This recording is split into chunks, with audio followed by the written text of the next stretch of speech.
बहुत समय पहले की बात है। एक छोटे से गांव में एक लड़का रहता था। नाम था अर्जुन। अर्जुन बहुत होशियार और जिज्ञासु था, लेकिन सबसे ज्यादा उसे रहस्य और भूत प्रेत की कहानियां पसंद थीं। उसकी दादी हर रात उसे एक नई डरावनी कहानी सुनाती थी। पर एक कहानी थी जो दादी कभी पूरी नहीं बताती थी। वो कहानी थी काले पेड़ की छाया कि दादी बस इतना कहती थी, उस पेड़ के पास कभी मत जाना बेटा, जो जंगल के बीच अकेला खड़ा है। वह पेड़ अजीब है। जो उसकी छाया में खड़ा होता है वो कभी वैसा नहीं रहता। लेकिन क्यों, ये दादी कभी नहीं बताती थी। एक दिन अर्जुन और उसके दोस्त जंगल की तरफ खेलने गए। खेलते खेलते सब थक गए और पेड़ों की छांव में बैठ गए। तभी अर्जुन की नजर दूर, बहुत दूर, एक अजीब पेड़ पर पड़ी। वो बाकी पेड़ों से अलग था।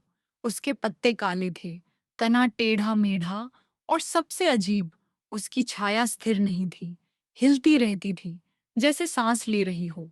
वो शायद वही काला पेड़ है, अर्जुन सोचने लगा। उसके दोस्त तो पेड़ के बारे में सुनकर डर गए और वापस गांव की तरफ भाग गए, पर अर्जुन की जिज्ञासा उसे वहीं रोक लेती है। अर्जुन धीरे धीरे उस पेड़ के पास गया। पेड़ एकदम शांत था, लेकिन जैसे ही वो उसकी छाया में पहुंचा, हवा ठंडी हो गई। उसकी परछाई भी एकदम गायब हो गई। और फिर अर्जुन ने देखा, उसके ठीक सामने कोई खड़ा था। उसकी ऊंचाई अर्जुन जितनी ही थी, पर चेहरा पूरी तरह धुंधला। वो बिल्कुल अर्जुन जैसा दिखता था, लेकिन आंखें गहरी काली थीं। तुम कौन हो? अर्जुन ने डरते हुए पूछा। मैं वही हूं जो तुमने बनने की कोशिश की, वो आकृति बोली। अब तुम मेरी जगह लोगे और मैं बाहर जाऊंगा। अर्जुन चीखना चाहता था, पर आवाज ही नहीं निकली।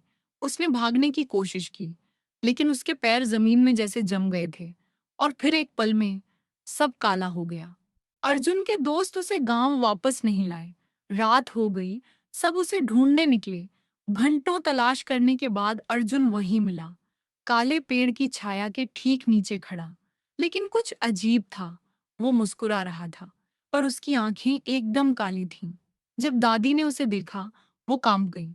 उन्होंने बस एक बात कही, जो भी उस पेड़ की छाया में जाता है वो कभी लौटता नहीं, जो आता है वो उसकी छाया होता है। उस दिन के बाद अर्जुन फिर कभी पहले जैसा नहीं हुआ।